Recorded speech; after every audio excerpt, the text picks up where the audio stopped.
하고 태평양을 건너 이곳에 온 지도 10년이 넘었네. 사탕수수밭에서 일하는 게 정말 힘들구먼.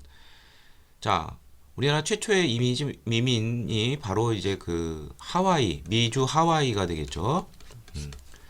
그래서 대한인 국민회가 독립운동을 하면서 우리의 권익도 보호해주고 있으니 위안이 되네. 그래서 이제 그 1910년에 여러 한인 단체들을 통합을 해서 대한인 국민회가 이제 들어서게 되었습니다. 그러니까 바로 미주 지역의 해외 민족운동이 되겠고요. 이게 이제 1903년에 정착을 시작을 해서 그러한 얘기를 나누고 있는 것입니다. 그럼 미주 지역에서 이제 나올 수 있는 것은 자 하와이 사탕수수 노동 이민 대한인 국민회 그리고 또 하나가 박용만이 하와이에서 대조선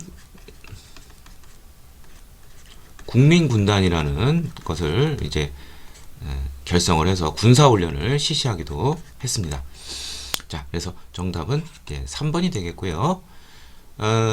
뭐 이제 참고로 이제 여기서 또 이제 일부 이민들이 또 이제 멕시코로 간 것도 있어요. 그래서 멕시코와 관련돼서는 이제 그 이제 에네켄 노동자 그 용설란이라고 그러죠. 예. 그래서 메리다 지방으로 가서 이근영이라는 사람이 이제 숙모학교를 이제 설립하기도 했습니다. 뭐 미주 지역은 요 두 가지 정도 아시면 될 것 같아요. 자, 나머지 보도록 하죠. 권업회를 세우고 신문, 권업신문 등을 이제 발행을 하였다. 이거는 이제 그 연해주 쪽이 되겠죠. 러시아령.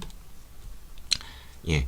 그리고 이제 연해주 쪽에서 많이 난 건 이제 권업회하고 그 다음에 이제 이어서 권업회에서 대한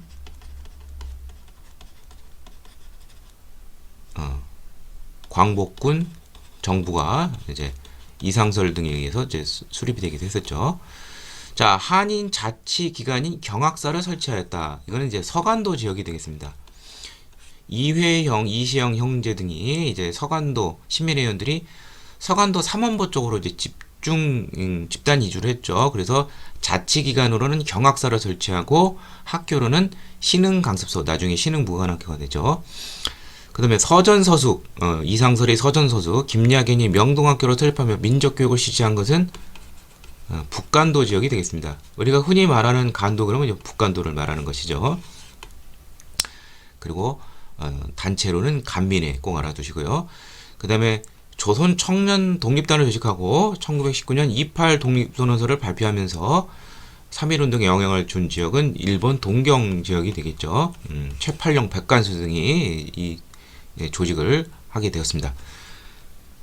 자, 다음 42번 가사건에 대한 설명으로 오는 것은 발생장소 한경남도 덕원군 이제 원산 지역이 되겠죠.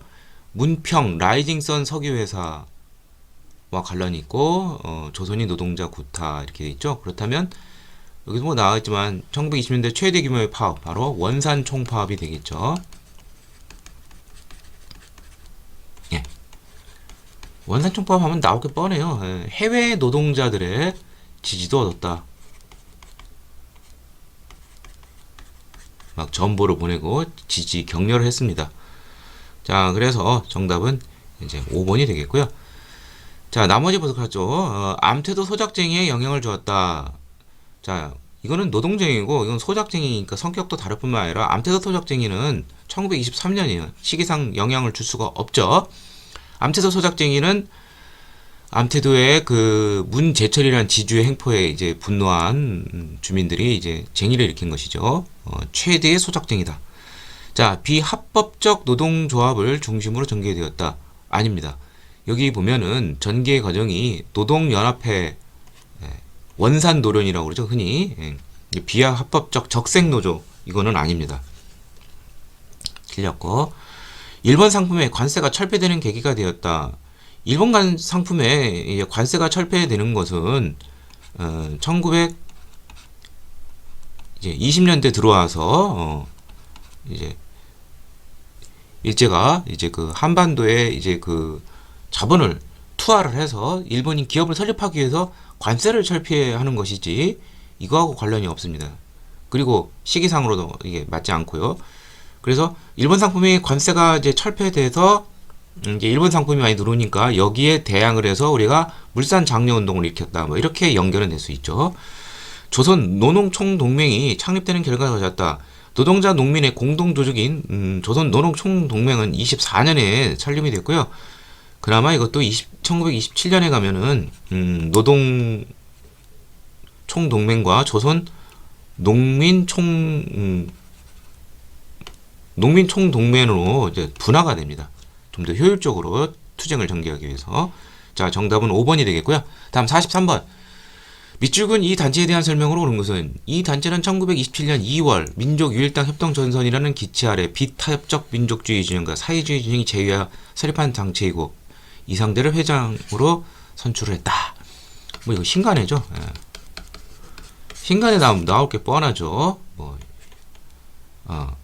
바로 이제 광주 학생 항일 운동하고 이제 연관이 있죠. 예. 이 진상 보고를 위한 민중대회를 개최하다가 일제 탄압으로 결국 좌절이 되었는데요. 예. 여기 이제 진상 조사 차원에서 이제 이 운동을 확산을 하게 됐다. 이게 뭐 나올 게 뻔한 거죠. 예. 자, 그래서 정답은 5번이 되겠고요. 자, 나머지 보도록 하죠. 우리말 큰 사전 편찬 사업을 추진하였다. 이건 이제 조선어학회가 되죠. 한글 연구단체. 자, 이거를 편찬하는 도중에 이제 조선어학회 사건으로 1942년 강제 해산됐죠. 또 그 외에도 맞춤법, 표준어 제정 뭐 이런 것과도 이제 관련이 있죠. 구미위원부를 설치하여 외교 활동을 전개했다. 자, 이거는 이제 임시정부, 대한민국 정부의 활동이 되겠고요. 조소왕의 삼견주의를 기초로 기본강령을 발표했다. 예, 이것도 역시 대한민국 정부죠. 1941년 11월 대한민국 건국강령을 이제 제시했는데 여기에 조소왕의 삼견주의, 정치, 경제, 교육의 균등을 주장한 것이 포함이 되어 있습니다. 토지개혁 실시를 포함한 좌우합작 실현칙을 제시했다. 이거는 좌우합작위원회죠. 이거는 이제 해방 이후 이제 이승만의 단독 정부론에 반대하는 중도 좌우 세력이 결합을 해서 좌우합작위원회를 결성을 하고 좌우합작 실현칙을 1940년 10월에 제시를 하게 되었습니다. 자, 정답은 5번이 되겠습니다. 44번. 다음 글을 쓴 인물에 대한 설명으로 오는 것은 내가 세상에 태어난 이후 목격한 최근의 역사는 힘써 볼만한 일이다. 갑자년부터 신해년에 이르기까지 3편 114장을 정한 통사, 이게 앞을 통자죠. 이름하니 감히 정사를 자처하는 것은 아니다. 다행히 우리 동포들이 국헌이 담겨져 있거늘 국헌을 강조한 사람 바로 배감 박은식 선생이 되겠죠. 자, 이분은 이제 대표적인 저서가 바로 여기 나온 것처럼 한국 통사, 앞을 통자예요. 뭐 전체적으로 아우른다는 그 통사가 아니라 그 다음에 한국 독립 운동지 혈사, 한국 독립의 피해 열사, 이 두 책을 저수를 하면서 이제 시기가 전부 이제 개항기 이후예요. 뭐 흥선대원군 집권 이후 뭐 등등등 일제 침탈의 그러한 역사를 생생하게 서술을 하고 국헌을 강조를 했습니다.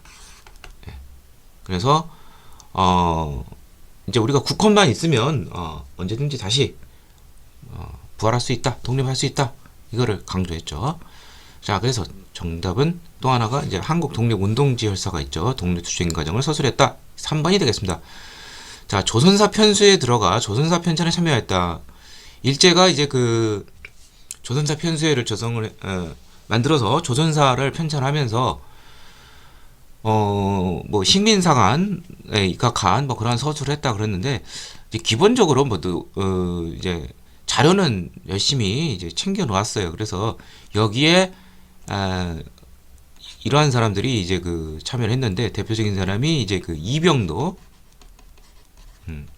보통 여기 밑에 나오면 이제 실증사관 여기 밑에도 나오죠. 여기 촉탁으로 들어갔어요. 뭐 이 식민사관을 유포하러 들어갔다기보다는 이제 자료를 접근하기 위한 것 같기도 하고, 그 다음에 또 한 사람이 육당 최남선 선생도 예, 여기에 이제 들어가서 뭐 편찬에 이제 참여하기도 했었겠죠. 하여튼 잘은 모르지만 그래서 이제 뭐 좀 욕은 먹긴 하지만 예, 아무튼 이런 사실이 있다는 걸 알아두시고요. 독사 신론을 발표하여 민족을 역사서술 왕조 중심에 둔 사람은 단재 신채호 선생이 되겠습니다. 자, 신채호 선생이 저서는 이 독사 신론 외에도 조선 상고사, 조선사 연구초 이 두 가지도 또 알아두시고요. 조선 사회경제사에서 식민지 사학의 정체성 이론 발전이 없다는 것이요. 이론을 세계사적 보편성의 원리에 입각을 해서 반박을 한 사람은 바로 백남훈 선생이 되겠습니다. 그래서 이제 그 유물사관에 입각을 해서 마르크스의 역사를 투영했을 때 우리 조선 사회도 세계사의 어떤 궤적을 같이 했다 이렇게 주장을 하면서 일제 정체성 이론을 반박했습니다. 자, 다음 45번 밑줄은 이 운동에 대한 설명으로 옳지 않은 것은 사진은 이 운동을 홍보하기 시간행진을 하는 모습이다. 이 운동을 주도했던 단체는 다음과 같은 활동 지만했다. 조선인의 산업적 지능을 개발하여 산업을 장려한다. 조선인 상품을 애용하여 국산품을 애용하여 산업을 형성해야 한다. 바로 국산품을 애용하자는 그런 운동, 물산 장려 운동이 되겠습니다. 자, 1920년 평양에서 조만식 선생 고당 조선 물산 장려의 조직은 시작을 해서 국산품 애용 운동을 했는데 이게 이제 나중에 이제 더 확대가 돼서 이제 전국적인 조직으로 이제 조선 물산 장려회가 이제 등장을 하게 되고 전국적으로 확산이 되었습니다.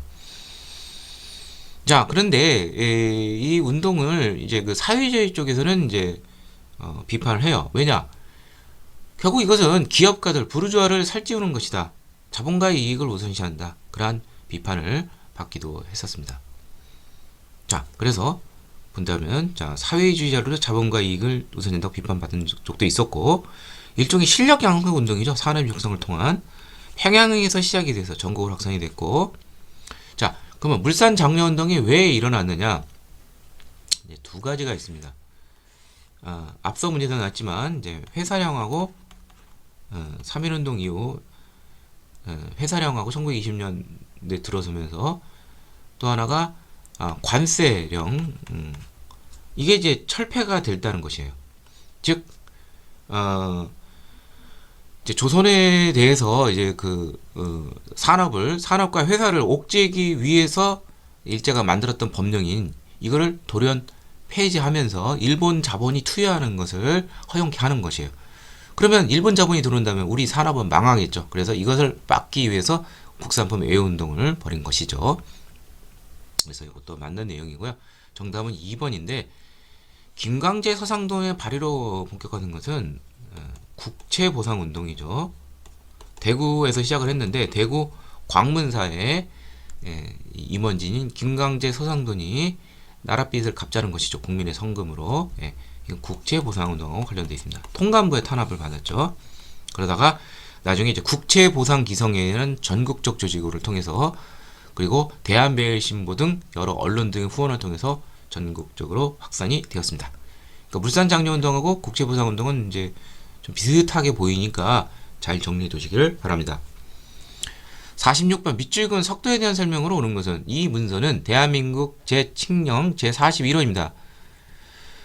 뭐 이거 하면은 뭐 독도죠. 독도의 날이죠. 10월 25일.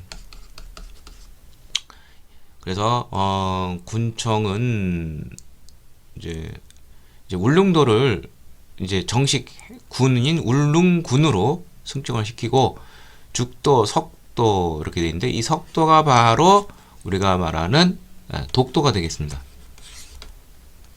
네. 자, 독도에 대한 설명인데 자, 독도가 왜 자꾸 일본이 자기네 땅이라고 우기느냐? 여러 가지가 있지만 가장 최근적으로 보자면 러일 전쟁 중인 1905년 2월 일본 시마네 현이 일본의 지방 정부죠. 고시로 자기네 영토로 이제 편입을 시켜버린 거예요. 근데 이게 1905년 2월이에요. 일개 지방 정부예요. 이거는 대한제국 칙령이에요. 대한제국은 대한국 국제에 따르다시피 전제군주제이고 칙령이 곧 법령이 되는 것이죠. 예. 더 상위법이고 시기도 빠르고 그래서 형식적으로나 또 실질적으로 우리가 독도를 1952년부터 확실하게 지배하고 있죠. 그래서 이것은 명백히 우리 땅입니다. 자, 그래서 정답은 3번이 되겠고요. 자, 나머지 보도록 하죠. 프랑스가 병인 박테를 구실로 침략한 게 병인 양령인데 이때 강화도로 들어왔었죠. 예. 그래서 의교 등 외규장국 도서를 탈취했고요. 영국이 러시아를 견제하기 위해서 점령한 거 전남 여수 아래쪽에 검은도라는 것이 있죠. 3년간 불법 점령을 했습니다.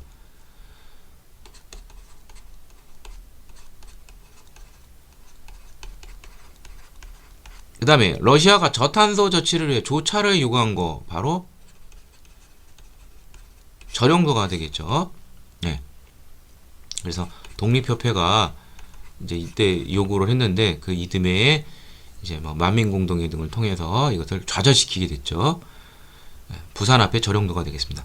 일본이 안봉선 철도 부설권을 얻는 대가로 청에게 귀속시킨 게 바로 간도협약을 통해서 자, 이 간도협약은 우리와 청이 한 것이 아니라 외교권이 박탈된 1909년에 체결이 되는데 바꿔치기 한 거죠. 그래서 우리 민족이 많이 삶에도 불구하고 청에게 이제 귀속이 되었습니다. 자, 정답은 3번이 되겠고요. 47번 다음 성명서가 발표되는 시기를 연표해서 이렇게 고른 것은 남북 재정당 사회단체 지도자는 이게 이른바 이게 남북협상과 관련된 것이죠. 자, 우리가 흔히 남북협상 그러는데 평양에서 열린 정식 명칭은 남북 재정당 사회단체 연석회의가 되는 것이죠. 또 하나가 이제 그 김규식, 김일성, 김두봉 등의 이제 지도자 회담이 이제 거기에 같이 깔려 있는 것이고요. 예. 그래서 북행을 했는데 이것은 이제 그 1940 여기 보면 7년 11월에 유엔 총회가 남북한 총선거를 결정을 했는데 그래서 유엔 한국 임시연단이 결성이 돼서 남북한을 방문하는데 북한과 소련은 방문을 거절을 해요. 그러자 유엔 소총회가 1948년 2월 유엔 소총회에서 남한 단독 총선으로 결정이 되었습니다. 50총선이 결정이 된 거죠. 그래서 여기에 이제 반발을 하면서 바로 이제 그 남북협상 김규식 선생 등이 이제 여러 이제 주로 이제 그 중도 또는 이제 사회주의 계열 이런 사람들과 함께 이제 북행을 해서 협상을 했는데 이제 김구 선생은 이제 뭐 사회주의가 아니죠. 그러다 보니까 여기 이제 민족적 감정을 놓고서 이제 나갔지만 소련과 북한은 이걸 호응을 안 했죠. 오히려 이런 것만 나왔어요. 여기서 이제 지도자들 거의 뭐 좌익들인데 이제 외국 군대가 철거한 이후에 이제 내전이 발생할 수 있다. 내전이 발생될 수 없다. 것을 확인하며 근데 이건 뭐 2년 뒤에 바로 일어났죠. 예. 그 다음에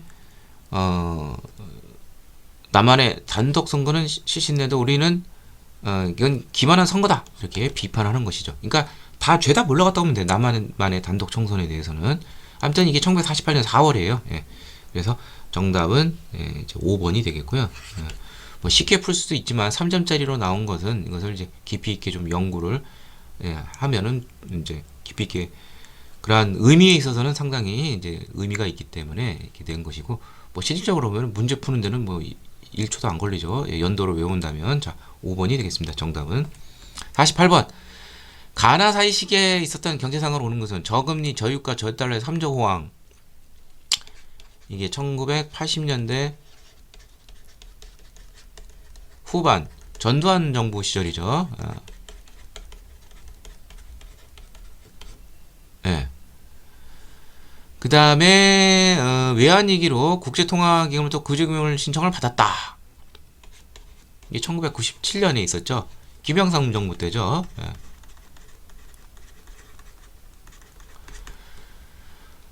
자, 그렇다면은 이제 뭐 나올 게 뻔하네요. 그러면 전두환, 노태우, 김영삼. 뭐 그때 정부, 뭐 노태우 정부 경제 상황을 잘 안 보니까 이제 김영삼 정부 거의 막바지 있었으니까 김영삼 정부 시절의 경제 상황 그걸 찾는 것인데 뭐 나올 게 뻔해요. 김영삼 정부는 뭐 장점인가 하나 금융 실명제, 단점 뭐 성급하다는 에도 불구하고 OECD에 가입했다. 그래서 그 이듬해 IMF 역풍을 받았다. 자, 그래서 정답은 1번이 되겠고요. 칠레와 최초의 자유무역협정을 체결한 노무현 정부죠. 그래서 2004년에 체결했습니다. 미국의 경제 원조로 소비자 산업이 발달했다. 이건 1950년대 50년대 이승만 정부가 되겠죠. 그래서 소비자 산업인 바로 삼백 산업이 이제 발달하게 됐죠. 재분, 재당, 그다음에 면방직. 그다음에 제3차 경제개발계획으로 중화공업이 육성되었다. 이거는 이제 1972년부터 시작을 했죠. 그래서 이게 1970년대가 되는 것이죠. 1970년대. 이건 이제 박정희 정부가 되는데 그 전에 1차 때는 주로 이제 우리가 자본도 고르니까 이제 경공업 위주로 발전했는데 어느 정도 이제 자본과 규모를 갖추다 보니까 이제 중화공업 위주로 육성이 되면서 더욱더 수출은 고도화되게 되었습니다. 개성공단 건설을 통해 남북한 경제 교류가 이루어졌다. 이거는 이제 김대중 정부 이후가 되겠죠.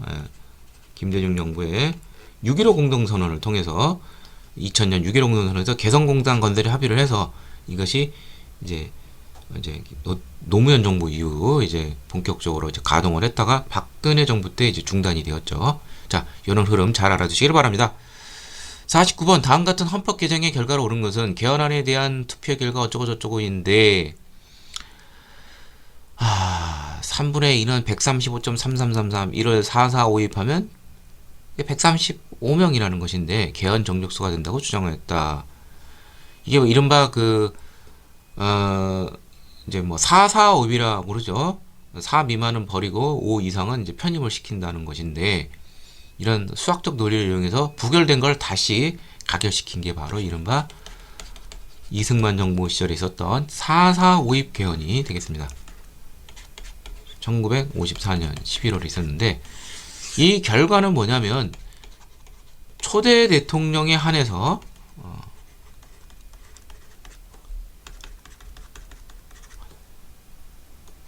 중임 제한이죠. 영겁할 수 있는 중임 제한을 폐지한 것입니다. 그래서 이제 당시 이승만 대통령이 이제 2번을 했는데 이제 중임까지는 가능하지만 그 이상은 안 되는데 이걸 더해먹기 위해서 442권이 이제 통과가 된 것이죠. 자, 그래서 정답은 3번이 되겠고요.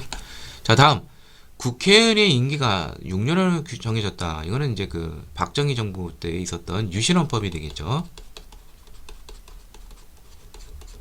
1972년 10월에 개정이 되는데 임기가 죄송합니다. 국회의원 임기가 6년? 유신헌법은 이제 대통령 임기죠. 그리고 국회의원 임기는 6년이 된 적이 한 번도 없어요. 무조건 이제 거의 전 세계 거의 다 4년으로 되어 있습니다. 뭐 미국 하원 2년 외에는 자, 이런 거 없고요. 그 다음에 정부 형태가 내각 책임제로 바뀌었다. 이거는 이제 그 3차 개헌에 해당하는 즉 4.19 혁명의 결과에 해당하는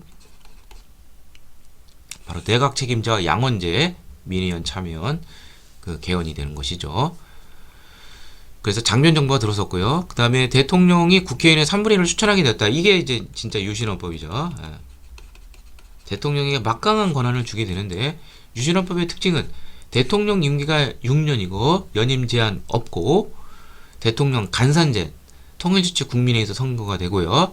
또한 대통령이 국회의원의 3분의 1을 추천하는 예, 유신 정무회 회원이라고 하죠. 예, 그런 희한한 짓도 나오고요.